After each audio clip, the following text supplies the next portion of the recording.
મિત્રો મારી ચેનલમાં તમારું હાર્દિક સ્વાગત છે। આજે આપણે ચેપ્ટર 3 ની અંદર પાઘડીના મૂલ્યાંકનની અંદર આપણે થોડીક ધ્યાનમાં રાખવા જેવા મુદ્દાઓ જોઈ લઈએ અને દાખલા નંબર 12 જોઈ લઈએ। મિત્રો પાઘડીનું ચેપ્ટર આમ તો પૂરું કરેલું હતું, પણ થોડાક મુદ્દા ધ્યાનમાં રાખવા જેવા છે તે જરાક જોઈ લઈએ અને એકાદ દાખલો પણ જોઈ લઈએ, જેથી આ સ્વાધ્યાય હવે આ પૂરું થશે। તો મિત્રો સેમ 1 ની અંદર મેં સ્વાધ્યાય 3 ચલાવેલા છે, બાકીના જે 4, 5, 6 સ્વાધ્યાય છે એ હવે નવા સેમ 1 ઉનાળા પછી જે અત્યારે 11મામાં છે, જે 12મામાં આવશે ત્યારે ચલાવવામાં આવશે। કારણ કે તમારે હવે સેમ 2 શરૂ થઈ જશે દિવાળી પછી, એટલે હવે દિવાળી પછી સેમ 2નો કોર્સ શરૂ થશે, બરાબર છે। સેમ 1નો અત્યારે અહીં અટકી દેવામાં આવે છે, કારણ કે હવે તમારે સેમ 1ના કોર્સની જરૂર નથી, કારણ કે પરીક્ષા પતી ગઈ છે। જેથી હવે સેમ 2ની અંદર દિવાળી પછી તમારું આંકડાશાસ્ત્ર તેમજ એકાઉન્ટ બંને ચલાવવામાં આવશે। તો સેમ 2નો આંકડાશાસ્ત્ર અને એકાઉન્ટની અંદર નેક્સ્ટ વિડીયોની અંદર દિવાળી પછી મિત્રો તમે મારા વિડીયો જોઈ શકશો, બરાબર છે। તો સેમ 1નો આ વિડિયા સાથે તમારો કોર્સ તમારા માટે પૂરો થાય છે, બરાબર। બાકી હવે સેમ 1 આગળ જે છે તે જ્યારે સેમ 1 આવશે ત્યારે ચલાવવામાં આવશે। તો મિત્રો હવે નેક્સ્ટ વિડીયોમાં સેમ 2થી શરૂઆત થશે। તો ચાલો આપણે છેલ્લો દાખલો 12મો જોઈ લઈએ અને આ દાખલામાં શું ધ્યાનમાં રાખવા જેવું છે તે પણ આપણે જોઈ લઈએ। સૌથી પહેલાં આ દાખલામાં જે પદ્ધતિથી દાખલો ગણવાનો કીધો હોય ને એ જ પદ્ધતિથી દાખલો ગણો। કોઈ પદ્ધતિની ના આપેલી હોય તો તમે કોઈ પણ પદ્ધતિથી દાખલો ગણી શકો છો। નંબર 2, દરેક પદ્ધતિના સ્ટેપ બાય સ્ટેપ એટલે કે સ્ટેપ મુજબ જ દાખલો ગણો।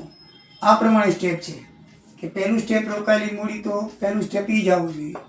બીજું સ્ટેપ અપેક્ષિત દર, તો પછી ઈ જ આવવું જોઈએ। ત્રીજા સ્ટેપમાં ભારિત સરેરાશ નફો હોય કે સરેરાશ નફો હોય તો ઈ જ આવવું જોઈએ, અને તે ત્રીજા સ્ટેપમાં અપેક્ષિત નફો એટલે અપેક્ષિત નફો તો આવવો જોઈએ। ચોથા સ્ટેપની અંદર ભારિત હોય તો ભારિત ને સરેરાશ નફો સરેરાશ જે નફો કીધો એ જ નફો આવવો જોઈએ। પાંચમા સ્ટેપની અંદર અધિક નફો શોધવાનો તો તે, અને મૂડીકૃત હોય તો તે, તો અહીંયા અધિક છે તો અધિક નફો જ આવવો જોઈએ। અને છઠ્ઠા સ્ટેપમાં પાઘડીનું મૂલ્યાંકન કરવાનું હોય। તો આ રીતે 6 સ્ટેપની અંદર દાખલો પૂરો થવો જોઈએ, સ્ટેપ બાય સ્ટેપ। પછી જો દાખલામાં સૂચના આપેલી હોય કે 5 વર્ષની ખરીદીના આધારે અથવા અધિક નફાથી બમણી તો 2 વડે, અથવા અધિક નફાથી 5 ગણી 4 ગણી કિંમતથી કરવાની છે તો અધિક નફાની તે સંખ્યા વડે ગુણો। પછી ભલે દાખલામાં ગમે તેટલા વર્ષની માહિતી આપેલી હોય, દાખલામાં તમને 5 વર્ષની માહિતી હોય પણ તમને સૂચના આપી હોય કે 2 વર્ષને આધારે નફો ગણવાનો છે, તો તમારે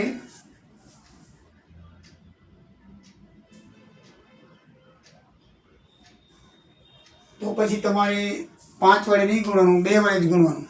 દાખલામાં 3 વર્ષની માહિતી આપેલી હોય, આમાં જો 3 વર્ષની માહિતી આપેલી છે, પણ દાખલામાં સૂચના શું લખી છે કે અધિક નફાની 2 વર્ષની ખરીદીના આધારે પાઘડીની કિંમત કરવાની છે અથવા બમણી કરવાની છે, તો 2 વડે જ ગુણવાનું, 3 વડે નહીં ગુણવાનું।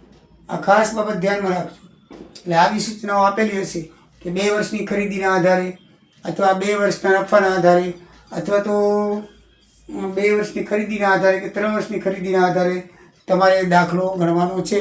તો માહિતી ગમે એટલા વર્ષની દીધી હોય, આપણે 2 કીધું હોય તો 2 વડે, 3 કીધું 3 વડે, 4 વડે કીધું 4 વડે।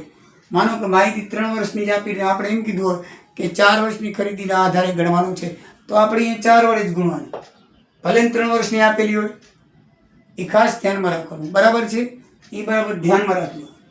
એટલે જો તે અધિક નફાને તેટલા વડે ગુણી પછી દાખલામાં ગમે તેટલા વર્ષની માહિતી ના આપી હોય, ગમે તેટલા વર્ષની માહિતી આપી હોય, ગમે એટલા વર્ષની આપેલી હોય, બરાબર છે।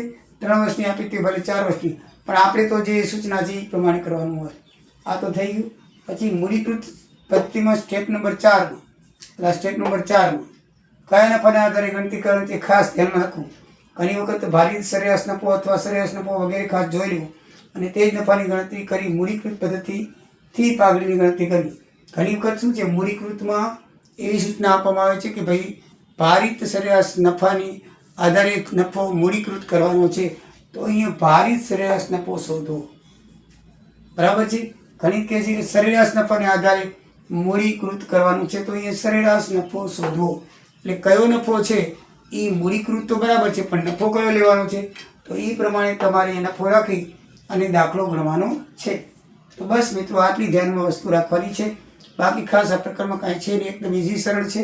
હવે દાખલા નંબર 12 જોઈ તો એની વિગતમ છે. રોકાયેલી મૂડી 8 લાખ આપેલી છે, અપેક્ષિત વળતર 12% આપેલું છે, પાછલા વર્ષનો હિસાબ 3 વર્ષનો આપેલો છે અને અધિક નફાની 2 વર્ષની ખરીદીના આધારે પાઘડીની કિંમત ગણવાની છે. અહીંયા માહિતી 3 વર્ષની આપેલી છે, તો આપણે પાઘડીને 3 વડે નહીં ગુણીએ.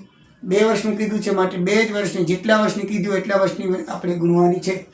તો રોકાયેલી મૂડી 8 લાખ ગણવાની, અપેક્ષિત વળતર 12% આપેલો છે.